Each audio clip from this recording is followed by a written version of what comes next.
Well, let's begin with the day's trading action. The Wall Street ended the day with minor gains ahead of the U.S. Fed's outcome. Nifty and Sensex ended 0.25% higher. Banks led from the front, with that index posting a record close for the second day in a row to rise above the 44,000 mark. Mid-caps also outperformed.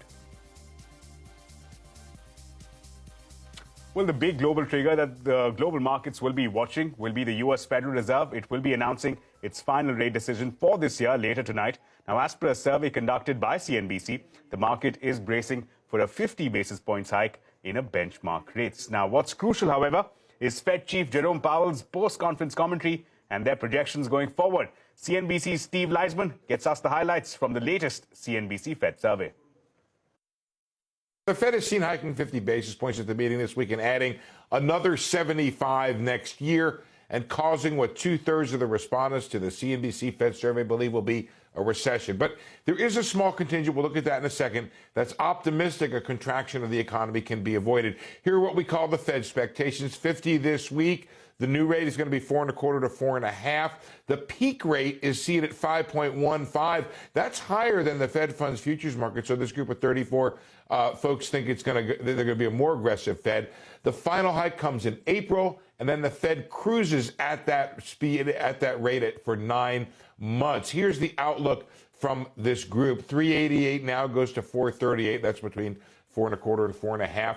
5.15 is the peak rate. And then some adjusting going on towards the end of the year, and maybe some rate cuts through 2024, ending at 380 for December 2024.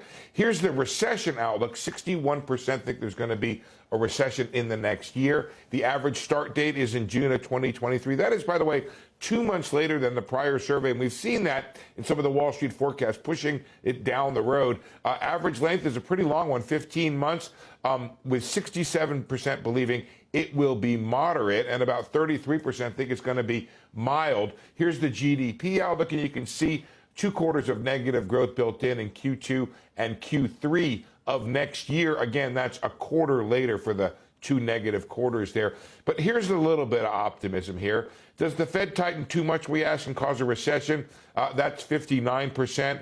Sorry, that's down from 71%. Is it just right? And there's that contingent of optimists right there. 24% think the Fed gets it just right. That's up from 9%. It had been higher in the past. And does the Fed tighten too little and not get inflation under control? 15% down from 20. So a little bit more optimism in there. Recession, though, remains the base case for most of the 34 respondents. Well, a quick programming alert. Get on the CNBC Edge on FOMC decisions. Our coverage on the crucial Fed decision starts at 11 p.m. tonight. Well, back home, Finance Minister promised to stick to the fiscal glide path. She told the Parliament that the government will achieve 6.4% fiscal deficit by FY23 and is on course to achieve 4.5% deficit by FY26. Now, government-owned telecom company BSNL will get infusion worth 60,575 crore rupees via the supplementary demands for grants, but there is no cash outgo, and the money will largely come through savings and recoveries. Fiscal deficit was estimated to reduce from 6.9% of GDP in the last year's RE to 6.4% of GDP in the current year's BE. This is very much in line with the government's commitment to achieve fiscal consolidation announced in the budget of 21-22. That is, to reduce the fiscal deficit to a reasonable level till 25-26. And the current situation also very clearly gives me that kind of a feeling that we'll be able to comply with what we have said in the budget. Inflation has come, and it is now come down, and it is now in the tolerable band of the RBI. Inflation has been declining since April 2022, and it is declining further. CPI for November 2022 came down to 5.88% year-on-year, down from 6.77 in October. So I want that taken cognizance of. numbers are not seasonally adjusted and they do tend to get revised later, so I wouldn't read too much into one numbers. Monetary policy action, that I leave it to the central bank. Inflation, I mean, they have, RBI has made its own projections and they do take into consideration their own projections and in terms of what policy stance they would take. So therefore, that is completely in their domain. But as far as inflation is concerned, I think RBI's forecasts themselves suggest that they will be coming off the highs that we saw this year, and we are on track to achieve that. Well, on to the other big newsmaker of the day. It's been 40 years since the inception of Infosys, the OG of Indian startups. Now, N.R. Narayana Murthy, along with 5 others, started the company in 1982 by borrowing 10,000 rupees from his wife, Sudha Murthy. Now, Infosys is valued at more than $16 billion. Now, the founders of Infosys gathered in Bengaluru to mark the 40th anniversary. Shireen Bhan spoke to the founders as they took a trip down memory lane. Nanda Nilekani, who is currently the non-executive chairman of Infosys, says he will pass the baton to someone who is not among the co-founders of the company. Nilekani wants Infosys to be a no-drama, high-relevance company without bureaucratic cholesterol. I do have this huge responsibility because going back to his phrase of 2006, I'm the last of the jokers left. Do you miss having the other jokers around? Oh, yeah. It's no one to talk to. I only talk to Salil, but Salil is so busy selling that I can't talk to him also. So I think my challenge is a little more acute because, since I have some founder's clout and all that, I can do some. But I'll be handing over to a chairman at whatever point that I exit from the scene, who will be the first, not the first, but a non-founder. And now there's no plan B now. I mean, if I hand over to somebody and it doesn't work out, there's no plan B. I can't come back at some 75 or something. So, and I don't think any of these guys want to come back either. So maybe we should ask them. You can ask them. Maybe they want to come back. They haven't told me. So anyway, I think so there's no plan B. So I have to make sure that when I exit the scene, I implement his vision of putting in place the leadership structure, people, and with the right values to take it forward. So that's really actually the biggest thing on my head. And that's a serious issue. And I want to get you to comment on what you just said, Nandan, because as you pointed out, you said there is no plan B. In light of what has happened previously, what is it that you believe needs to be put in place to ensure that you get it right? Because this has been a challenge. Let's be clear about that. And secondly, do you believe that in hindsight, and I want to ask each one of you, and Mr. Murthy, I want to ask you as well, that this hard coding that at 60 you need to move away, at 60 you need to retire, at 60 it is the sunset. Do you believe in hindsight today that maybe it should have been different? No, I mean, look, if not 60, maybe 65. All that is fine. But look, at the end of the day, we're all mortal, right? We're not going to be around. And that's one of the reasons why we're having the 40th is we don't know whether they're there for the 50th. So, really, seriously, I'm not joking. Let's get this done because I don't know what's going to happen 10 years from now. So you have to, how do you create institutions that outlive you? How do you create institutions that cross generations? How do you create institutions that move from an ownership model to a totally professional model? In fact, when we first began, Murthy said, we will be the ultimate professionals company. I remember our first tagline was professionals company. But what you realize now is that, you need to have a combination of, professional ownership, all that stuff. So I think it's not clear to me what's going to happen. It's not clear to you what's going to happen. That's not very reassuring to hear. No, I haven't found yet a person whom I can hand off to. Let's put it that way. What is the timeline that you're giving yourself? I'm not going to talk here. Okay, all right. I tried. I've always said that I'll be here as long as required. If you remember my first statement, I'll be here as long as required. At the same time, I don't want to be here that long. I'm certainly not looking at, 50th anniversary kind of situation. I'm not even sure whether I'll be alive at that time.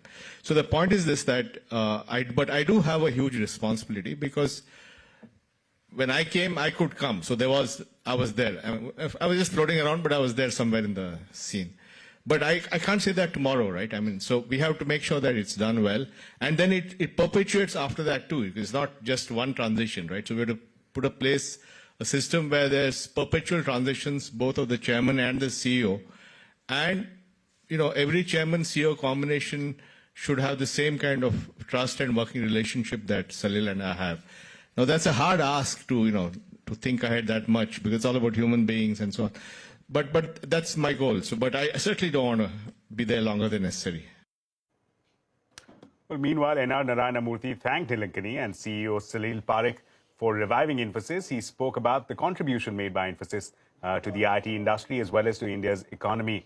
But when asked about keeping the family of founders away from Infosys, N.R. Narayana Murthy said he was completely wrong. He went on to say that one should not worry about who a person is as long as they are deserving. I was completely wrong in that. I think I was depriving this organization of legitimate talent. So I take back that whatever I said. I think that every individual must have the same opportunity as every other individual if he or she is considered the best person for that job. So I don't believe in whatever I thought I would. The reason why at that point of time, probably I embraced that idea was because I was afraid that some people may bring undeserving candidates and put them in positions. And I wanted the future of the organization to be strong. So therefore, I was completely wrong. I take back that. I admit I was wrong. So today, my view is that you should not worry about what nationality, what heritage, whose son you are, whose daughter you are, as long as you have the best competence for a position. But you have to go through the proper process of maturing in the organization before being given before being given suitable position or suitable responsibility. Paytm has approved a share buyback proposal of up to 850 crore rupees. Fails to cheer the investors. The maximum share price fixed at 810 rupees, a 50% premium, offers little solace. The company says it expects the process to be completed within 6 months' time. The stock slumped 3%. The government has extended the deadline for preliminary bid submission for IDBI Bank to January 7th. Sources say that the deadline was extended after requests from the transaction advisor. Remember, the last date of submission for initial bids was December 16th. Chaos continued across many airports in India due to overcrowding. This comes even as the Delhi airport starts to implement some new measures to address these concerns. United Nations agency ICAO refuted SpiceJet's claim and clarified that its visit to the operators was not to audit or to inspect, but to verify the effectiveness of the Civil Aviation Authority's safety oversight. SpiceJet had previously claimed that an ICAO audit had found its operations, systems and safety processes to be in order. The impasse between Jet Airways lenders and the Jalan Calrock consortium continues. JKC has moved court seeking to transfer the ownership of the airline. However, banking sources say ownership transfer will only be possible after JKC makes first tranche of payments to the creditors, fulfills the conditions precedent and completes the NCLAT order. The FIR into the AIM server attack highlights the hack originated from China. That's the word coming in from the senior government officials who say that 5 physical servers out of 40 were successfully infiltrated. Anvit Srivastava is standing by with more details. Anvit, tell us, what are you picking up? The security establishment officers who have been investigating the AIM ransomware attack have today come out and said that the ransomware which had infiltrated the systems in AIMS were originated from China. Now, this has been confirmed during the investigation that it was Chinese motivated, and it was for 5 physical servers out of 40. The total servers are 160 of them are virtual, while 40 of them are physical. Now, police investigators are saying that it was 5 of physical servers which had been infiltrated by the hackers. And now it was on November 23rd, if you talk about the background, when the first glitch was detected in AIMS, and after that, certain Delhi Police, Cyber Cell, all of these organizations had been rushed to the hospital. It was Delhi Police's Cyber Cell that had registered a case of cyber terrorism, and during the investigation, now when these equipments had been sent to forensic laboratory, it has been confirmed by the police and other security establishments that these ransomware that had infiltrated into the AIM system, they were very much Chinese motivated and originated from China. Now, earlier also it was reported that a 200 crore ransom demand was made via cryptocurrency, which Delhi Police has completely denied. There had been some demands placed, but police have not been talking about it. They have said that all the data that has been compromised has now been retrieved and is now in safer hands. In action now from the Parliament, opposition parties staged a walkout from Rajya Sabha today after their demand for a discussion on the face-off between the Indian and Chinese troops at the line of actual control earlier this month was rejected by the chair. Meanwhile, sources say old videos of Indian and Chinese forces clashing at the border are circulating on social media. These videos are not related to the December 9 clash in Arunachal Pradesh.